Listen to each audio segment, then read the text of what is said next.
3.2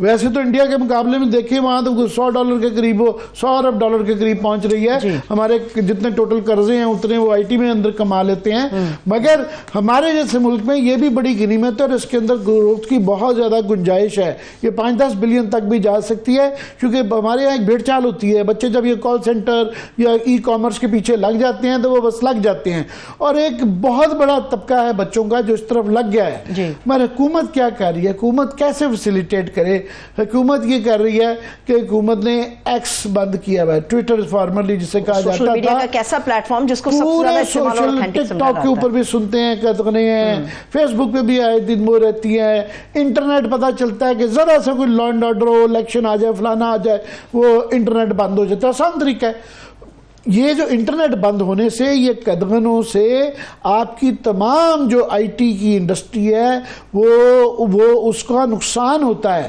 سو خدا کے لیے یہ اگر ڈائریکٹلی ان کے انڈر نہیں بھی تو ہیں, اب تو عدالت نے بھی کہا ہے کہ یہ جو آپ کا بہانہ دیا جا رہا ہے کہ چیف جسٹس کی بندوق رکھ کے چیف جسٹس صاحب خود فرما رہے ہیں کہ جناب میں نے کب کہا تھا کہ آپ یہ کریں. آف کورس جو سوشل میڈیا کے اوپر پرابلمز ہیں اس کا تدراک کریں, قانون موجود ہیں, اگر نہیں موجود تو اور بنائیں اور اس کی جو منفی چیزیں ہیں اس کے اوپر کنٹرول ہونا چاہیے.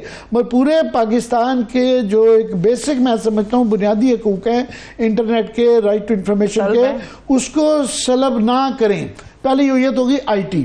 اب آ جاتا ہے ایگریکلچر کے. اب ایگریکلچر میں بڑی تکلیف ہے کہ بڑے ہی کم لوگ ہیں جو اس وقت شور مچا رہے ہیں. یہ اس وقت رننگ سٹوری ہے, یہ بھی چل رہی ہے کہ پورے پاکستان کا جو روٹی کا جو مسئلہ ہے, آٹے کا مسئلہ ہے, وہ اس فیصلے پہ منحصر ہے. اور پنجاب کے اندر خاص طور پہ 12 کروڑ جو ہے جس کی آبادی ہے اور اس میں سے 70% پاکستان کے لوگ, میں بار بار دہراتا ہوں, لیبر جو ہے زراعت یا اس سے ریلیٹڈ انڈسٹری سے منسلک ہے. اب وہاں پہ آج ہم روز دعا کر چھوڑتے ہیں. وہ کسان اتحاد والے بیچارے خالد کھوکر صاحب ہیں, وہ بھی ہمارے ساتھ ہاتھ اٹھا کے دعا کر دیتے ہیں کہ یار خدا کل فیصلہ ہو جائے گا, کل ہو جائے گا. یہ کئی ہفتے ہو گئے ہیں, ہم نے جمعرات کو دعائیں کی, ہم نے کل دعا کی, پھر آج تھا کہ آج یہ فیصلہ ہو جائے گا کہ اس کا مسئلے کا حل نکل آئے گا. تو بڑے امید تھے, ہم بھی مثبت رہنا چاہتے ہیں اور ہمیں بڑی امید ہے کہ مریم بی بی کیونکہ ڈائریکٹلی پنجاب افیکٹ ہوگا, ان کی گورنمنٹ افیکٹ ہوگی, ایک زیادہ تر آبادی اور زیادہ تر ووٹر جو ہے ان کی پالیٹکس سفر کرے گی. یہ اتنا بڑا فیصلہ ہے. تو ہمیں بتایا گیا تھا کہ وہ بھی غالباً یہاں پنجاب میں, یہاں اسلام آباد میں خالد کھوکر صاحب بھی آئے ہیں, تو آج فیصلہ ہو جائے گا. کل انہوں نے ہمارے شو میں بتایا تھا انہوں نے اسلام آباد آنا. آج میں نے ان کو شام کو کیا تو میں نے کہا جی کیا بنا؟ انہوں نے کہا جی وہ کھایا پیا کچھ بھی نہیں, گلاس توڑے باران نے. انہوں نے کہا جناب یہ ہوا ہے کہ منسٹر سے بھی ملا ہوں, فوڈ سیکورٹی سے, ادھر بھی ملا ہوں, ادھر بھی ملا ہوں, فیصلہ کوئی نہیں ہے. پنجاب حکومت تو وہ ویسے چھٹی پہ چلی گئی ہے کیونکہ ایرانی صدر آئے ہوئے ہیں. چلے اچھی بات ہے, ان کی تعظیم کے لیے یہ ایک ہمارے یہاں روایت رہتی ہے کہ تعظیم دینے کے لیے چھٹی کی جاتی ہے, مگر بنیادی کام نہیں رکتے. پارلیمنٹ چل رہی ہے, فیڈرل گورنمنٹ چل رہی ہے, تو یہ مسئلہ کیوں نہیں حل ہو سکتا؟ ایک مسئلہ آپ نے اگر اس کا سولوشن نکال لیا تو اناؤنسمنٹ پارلیمنٹ کے فلور پہ فائنانس منسٹر کو کر دینا چاہیے تھا. کیونکہ جو انہوں نے یہ زور کی تقریر فرمائی جو ہے اس کے اندر انہوں نے 2 چیزیں خود مینشن کی. ایک انہوں نے کہا کہ جناب یہ اللہ کا شکر ہے کہ ہماری بمپر کراپ ہو گئی, چاول کی فصل جو ہے وہ کیونکہ ہمیں نہ منگوانی پڑی, زدہ مبادلہ ہمارا ضائع نہیں ہوا, دوسرا ہمیں ایکسپورٹ کر لی, کوئی ڈالرز ہمارے پاس آ گئے. اور یہ اب مسئلہ یہ ہے کہ اس وقت اگر یہ مسئلہ حل نہ ہوا تو یہ چاول کی فصل کے لیے کسان کے پاس پیسے نہیں ہیں, اور یہ فوری طور پہ گندم کے بعد آپ نے کپاس اور چاول کی فصل جو ہے نا یہ لگانی ہوتی ہے. زیادہ تر یہ ہوتی ہے, باقی چھوٹی موٹی چیزیں دوسری کوانٹیز ہوتی ہیں, مگر یہ 2 میجر فصلیں ہوتی ہیں اور دونوں کے لیے پیسہ چاہیے, دونوں کے لیے کھاد چاہیے, دونوں کے لیے لیبر چاہیے, دونوں کے لیے بجلی چاہیے, دونوں کے لیے جو قرضے لیے ہوتے ہیں وہ کسان کو آ رہے ہیں. کسان آسمان کی طرف دیکھ رہا ہے، کیونکہ جب فصل کٹتی ہے تو اگر نہیں کٹی تو بھی خطرہ ہے کہ بارش اگر ہو جائے تو وہ تباہ ہو جاتی ہے، المیہ یہ ہے کہ کٹ جائے تو وہ یہ ہے کہ وہ خراب ہو جاتی ہے۔ یہ بارشوں کا سپیل عامر صاحب یہ پریڈکشن ہے 29 تک رہے گا، موسمی بارشوں کا سلسلہ جاری ہے، اور ابھی اور مزید ڈرا دیا گیا ہے کہ یہ نارتھ میں تو اسلام آباد اور نارتھ میں تو بارشیں آ رہی ہیں، پہلے ہی کراچی کے اندر خطرہ تھا بارشوں کا، ٹل کے سسٹم ساؤتھ کی طرف آنا شروع ہو گیا تھا، اور پنجاب میں کل ہمیں بتایا تھا ملتان میں ہوئی مگر لمیٹڈ ہوئی ہیں، اور ویکینڈ کے اوپر پھر اس طرح کی پیش گوئیاں ہیں۔ بہرحال کسان ڈر جاتا ہے، اللہ کرے نہ ہو، مگر کسان سو نہیں پا رہا، اور یہ بڑا ہی مسئلہ ہے اس کے ساتھ کہ یہ فیصلہ کہ یہ تاخیر نہیں ہو تو ہو پا رہی کہ جناب فیصلہ نہیں کر رہے کہ کتنی لینی ہے، کس ریٹ پہ لینی ہے۔ 3900 کا ایک سپورٹ پرائز بتائی گئی تھی، اور اس جو ڈیلے ہو رہی ہے، تاخیر کا نقصان کیا ہو رہا ہے؟ نقصان یہ ہو رہا ہے کہ ایک تو ڈر خوف، دوسرا یہ ہے کہ آڑتی دن بہ دن جو ہے نا اس کی لاگت وہ کہہ رہے ہیں جی ہماری 4500 کے قریب پر ٹن آئی ہے، تو 3900 میں بھی وہ کہہ رہے ہیں ہمیں لاس ہے، مگر پھر بھی چلیں کچھ گزارا چلے گا، تو وہ 3200 3100 پہ اینٹ رہا ہے، اور وہ کسان بیچارہ پڑا ہے، اس کو وہ جو اس کے لیے باردانہ ہوتی ہے، جو وہ گنی بیگز ہوتے ہیں جو ہے وہ نہیں مل رہے، اس کا عجیب سا ایک نظام کر دیا، کبھی کہتے ہیں آن لائن ہے، کبھی کہتے ہیں 6 ایکڑ والے کو دیں گے۔ تو اس میں مور اوور جو ہے یہ میں عرض کر رہا ہوں یہ میں فائنانس منسٹر صاحب کو کہ خدا کے لیے آپ اس پہ جو یہ بار بار ایگریکلچر کا کہتے ہیں، بالکل ٹھیک کہتے ہیں کہ یہ کراپس پہ ڈیپینڈنٹ ہے نیکسٹ ایئر کی آپ کا زر مبادلہ بھی، اور اکانومی کا انجن چلتا ہے، کیونکہ جب اکانومی کا چلتا ہے ساتھ میں کپاس نے لگنا ہے، سو کپاس کا بھی $1 ملین اگر بیل بڑھتی ہے تو بار بار دہراتے رہتے ہیں $2 بلین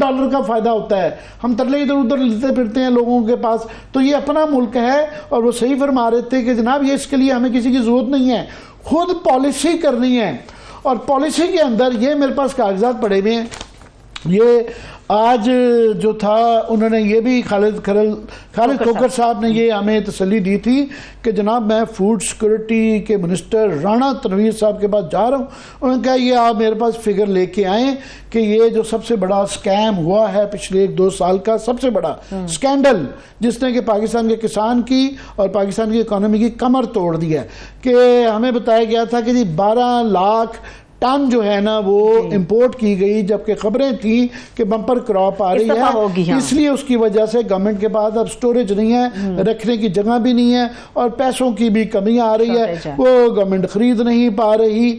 تو یہ کس نے منگوائی، کیوں منگوائی؟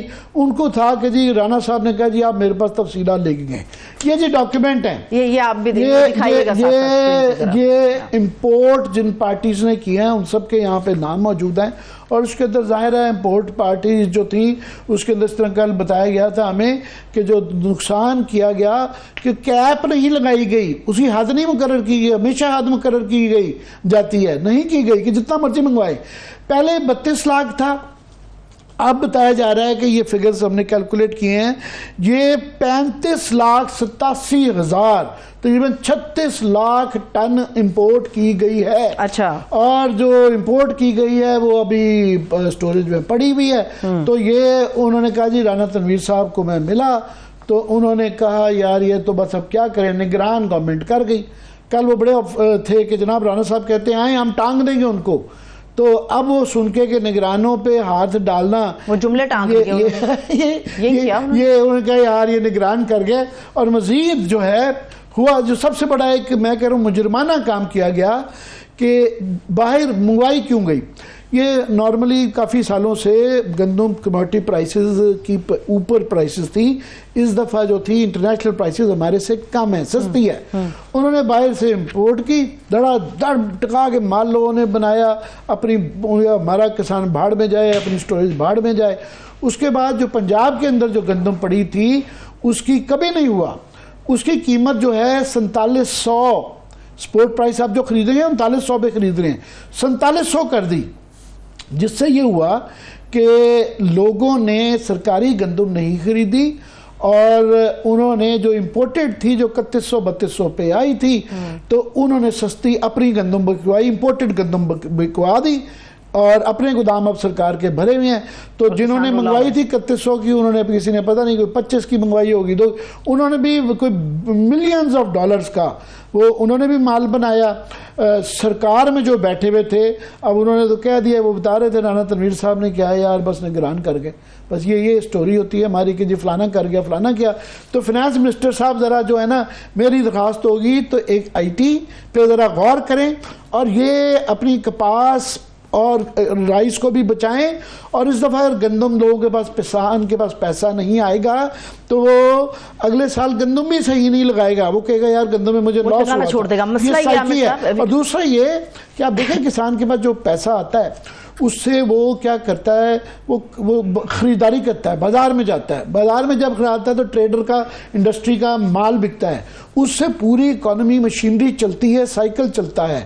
سو یہ ہے. تو میں آپ کے سامنے ایک چیز رکھ رہی ہوں. آپ یہ بتا رہے ہیں کہ حکومت کے پاس ہمیں بتایا جو جا رہا ہے حکومتی موقف کہ ان کے پاس پیسے نہیں ہیں آپ کسانوں سے وہ گندم کو خرید سکیں. ملین ڈالرز جو ہیں, بڑا کھانچہ کھلا, سب نے ہاتھ صاف کیے ہوں گے.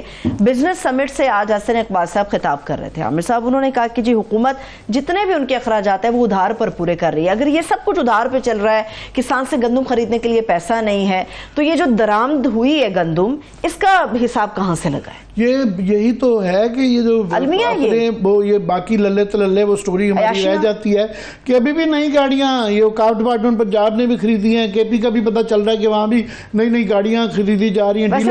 سمری مسترد ہوئی ہے, نہیں وہاں مسترد ہوگی, پنجاب والی کی ابھی رپورٹ نہیں آئی. مگر بہرحال اٹیمپٹ کرنا یہ بھی ایک بہت بڑی بات ہے, وہ تو ہے.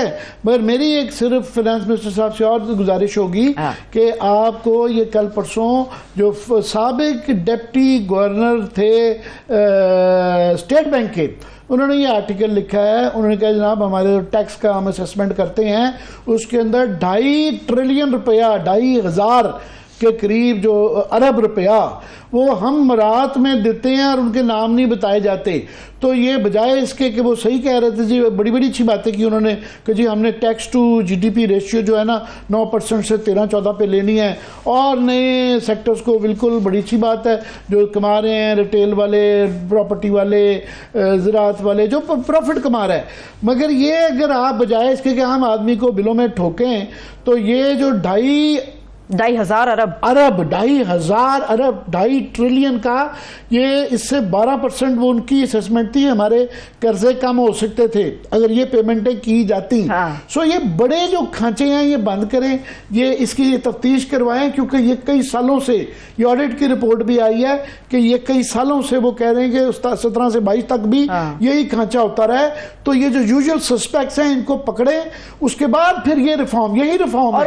اور اس کے بعد عامر صاحب عوام سے کہیں کہ بھی عوام کو ٹیکسز تو دینا ہوں گے, اس کے بغیر گزارا نہیں ہے. پہلے یہ جو کھانچے کھلے میں ہزاروں ارب کی مراد کی, لیکن عامر صاحب مجھے پتا چلا ہے اور جب یہ بول رہے تھے پھر بتی گل ہو گئی. نہیں یہی بڑی بات ہے کہ دکھا دی گئی, تو پی ٹی وی کے اوپر چل رہا تھا, لائیو چل رہا تھا, پتہ چلا جی اسمبلی پارلیمنٹ آف پاکستان کے اندر اندھیرے میں ڈوب گئی, وہ ایک دم بتی چلی گئی, اندھیرے میں ڈوب. چلو فور سیکنڈ ہم نے بھی سوچا کہ غریب آدمی کی روز ہی بتی چلی جاتی ہے, تو پارلیمنٹ ہے یار, خدا کے واسطہ ہے. اب پتہ نہیں کتنا ڈیلیبریٹ ہے, کیونکہ یہ رواج نہیں ہے اپوزیشن کو پی ٹی وی پہ دکھانے کا, پتہ نہیں ان کی دفعہ جان کے کی گئی یا نہیں. بٹ اینی وے, اب یہ جو بڑا نقطہ اہم تھا کہ ریفارمز جو لارجر کرنے ہیں, جب ریفارم کریں گے, یہ بڑے بڑے فیصلے ہیں پرائیویٹائزیشن کے, اس کے اندر جو ہے یونینیں ہوتی ہیں, اس کے اندر پھر عام لوگ شور مچاتے ہیں. تو اس کے لیے اکنامک سٹیبلٹی کے لیے جو عمر ایوب صاحب فرما رہے ہیں, پولیٹیکل سٹیبلٹی, آپ کی معاشی استحکام کے لیے آپ کا سیاسی استحکام ہونا بڑا ضروری ہے. اینڈ رول آف لا کے بعد جو ہے, جو بھی جس نے یہاں انویسٹ کرنا ہے اور جو وہ پہلے پوچھتا ہے کہ جناب اس ملک کے اندر جب میں پیسے لگانے جا رہا ہوں وہاں پہ وہ ہے, ان کا جی کوئی پتہ ہی نہیں ہے, ہم رول آف لا نہیں ہے. اپنے لوگوں کے ساتھ جو مقدمات چل رہے ہیں, جو مذاق ہو رہا ہے, جو تھانوں میں یا ادھر ادھر جو ہو رہا ہے, رول آف لا نہیں ہے. تو یہ بڑی امپورٹنٹ ہے. دوسرا ان کا بڑا امپورٹنٹ پوائنٹ تھا کہ جی 2 چیزیں, ایک کہ آپ کی جب تک یہ بھی چیزیں بڑی امپورٹنٹ ہیں کہ جو ہمیں خود ہی کرنی ہے, مگر فارن انویسٹمنٹ کے بغیر نہیں چلتا. انہوں نے فائنانس منسٹر صاحب نے کہا کہ جی بڑے اچھے زد مبادلہ شکر ہے 8-9 بلین ہے، پر ہم نے 3 سال میں کوئی 65 سے 70 ارب ڈالر جو لوگوں کا دینا ہے، تو یہ یوں کر کے اڑ جائیں گے، ایک جھٹکا لگے گا، ایک آپ کی کراپ خراب ہو گئی، ایک آپ کا سلسلہ گڑبڑ، ایک ڈونر پیچھے ہٹ گیا تو یہ ایک دم سے وہ آئے گا. تو یہ کوئی سالڈ گراؤنڈ نہیں ہے. فارن انویسٹمنٹ کا یہ کل کچھ عرصہ پہلے ایک خبر آئی تھی کہ ٹیلینور کے جو یہاں سابق سربراہ تھے انہوں نے کہا کہ پاکستان سے اس لیے انویسٹر دوڑ رہا ہے کہ انویسٹر یہاں کیوں آتا ہے؟ منافع کمانے.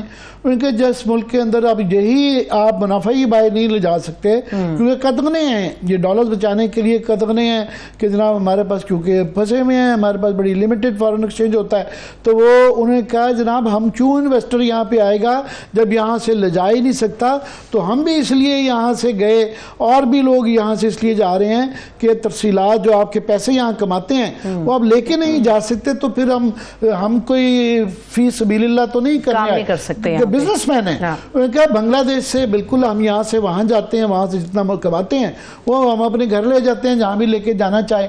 تو یہ فارن انویسٹمنٹ، اور فارن انویسٹمنٹ بھی آتی ہے جب لوکل انویسٹمنٹ ہو.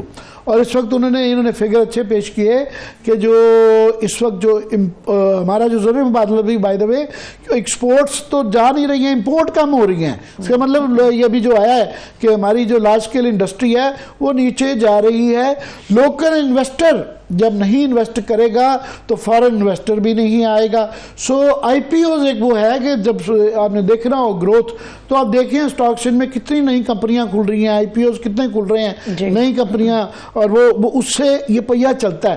سو یہ ساری چیزیں پہیہ چلانے کی مثل کسان بھی اس سے اس کے مسائل بھی جڑے ہوئے ہیں، اس سے لا اینڈ آرڈر بھی جڑا ہوا ہے، ریفارمز بھی جڑے ہوئے ہیں. سو یہ ایک ہولسٹک پیکج ہے جس کے اوپر بات کرنی پڑے گی. ٹھیک ہے، لیکن آپ کو عامر صاحب اس بات میں کتنا وزن محسوس ہوتا ہے کہ یہ جو بار بار اب آوازیں بھی اٹھ رہی ہیں، کچھ عرصہ پہلے بھی اٹھی تھی کہ جو پالیسیز کا تسلسل ہے وہ 10 سال کم سے کم ہونا چاہیے. کیا اس قسم کی چیزیں مضبوطی کی وجہ بن سکتی ہے؟ کیونکہ ہر کچھ عرصے کے بعد ہم دیکھتے ہیں پالیسی تبدیل ہو جاتی ہے، معاملات تبدیل ہو جاتے ہیں. تو کیا یہ کوئی فارمولا کہ 10 سال کے اوپر تو چھوڑے یہاں 10 ماہ ہی نہیں ہوگا. ابھی انہوں نے جو ہے ابھی آج بڑی اچھی بات ہے کہ یہ دکھایا گیا پی ٹی وی پہ، اور یہ اچھی باتیں ہوئیں جس لیے کسی نے غور نہیں کیا، ہم نے کہا اس کے اوپر تبصرہ کر لیں. مگر ساتھ میں انہوں نے اپنی تحریک کا بھی اعلان کیا ہوا ہے، جے یو آئی نے بھی کیا ہوا ہے. سو یہ سڑکوں میں دم دم مستقل اندر جب ہو جائے گا تو اس میں کیا پھر اس کے بعد ایسے میں کون یہاں پہ ہو جائے گا؟ کیا عامر صاحب ہوتا ہی رہے گا. تو ایرانی صدر کے دورہ پاکستان کے اوپر عامر صاحب ہم بات کرنے والے جی میں یہ بہت ہی اہم ہے، ابھی وہ آن گوئنگ ہے، ابھی چل رہا ہے ان کا دورہ. تو کراچی بھی دیکھا، لاہور بھی وہ گئے، اسلام آباد بھی آئے. تو بہرحال یہ بڑا ہی ضروری تھا. یاد رہے کہ یہ ایک ایشو ہے کیونکہ اس وقت مڈل ایسٹ کے اندر بہت زیادہ تناؤ ہے، اور حال ہی میں کیونکہ ایران نے اپنے میزائل اسرائیل کے اوپر پھینکے، انہوں نے بھی تھوڑا سا کوئی سمبولک قسم کا ایک ری ایکشن شو کیا. تو یہ اس تناؤ بھی وہ چل رہا ہے. اس کے بعد اس واقعے کے بعد پہلا ان کا یہ میجر دورہ تھا، اور ظاہر ہے پاکستان ایک نیوکلیئر کنٹری ہے، ہمسایہ میٹر کرتا ہے. تو بڑی اس کے اندر جو ویسٹ میں خاص طور پہ چمگوئیاں ہو رہی ہیں، امریکہ نے اپنا بڑا سخت ری ایکشن دیا ہے. مگر یہ جو دورے ہیں یہ کئی مہینے پہلے طے ہو جاتے ہیں، اور یہ ان کو منسوخ کرنا ایک بے عزتی ہوتی ہے کہ آپ اس وقت وہ کر دیں، تو اس لیے یہ منسوخ نہیں کیا جا سکتا. ویسے بھی درمیان میں ایک ہمارے اور ایران کے درمیان میں ایک رخنا آ گیا تھا، حال ہی میں کوئی ایکسچینج آف میزائل اور راکٹ ہو گیا تھا جس سے اس تناؤ کو ختم کرنا. بہرحال ایران ہمارا ہمسایہ ملک ہے اور وہ امپورٹنٹ ہے، برادر اسلامی ملک ہے، تو اس لیے یہ بڑا ہی امپورٹنٹ تھا. مگر 2-3 کوسچنز اس پہ آ گئے ہیں کیونکہ یہ وہی رشین مومنٹ آ گیا ہے. جس طرح رشیا پہ عمران خان چلے گئے تھے تو یہ بڑا اس وقت کیونکہ یوکرین کا معاملہ تھا تو وہ یہ بڑی بحث ہوئی، جانا چاہیے تھا نہیں جانا چاہیے تھا، وہ بھی پہلے سے ہی کمیٹڈ تھا. تو انہوں نے بھی یہی کہا تھا، مگر یہ ان کی بتایا جاتا ہے یا ان کا الزام ہے کہ ان کے جانے کی ایک وجہ یہ ہوئی. تو یہ ابھی حوصلہ کر لیا ہے، بڑی اچھی بات ہے، بڑی اچھی باتیں ہوئیں. اور یہ بتایا جاتا ہے کہ $10 بلین کی ان کے ساتھ ٹریڈ کی باتیں ہو رہی ہیں. اب اس کے دیکھنے کے 2 نقطہ نظر ہیں. ایک ہے بڑا ہی مثبت کہ بہرحال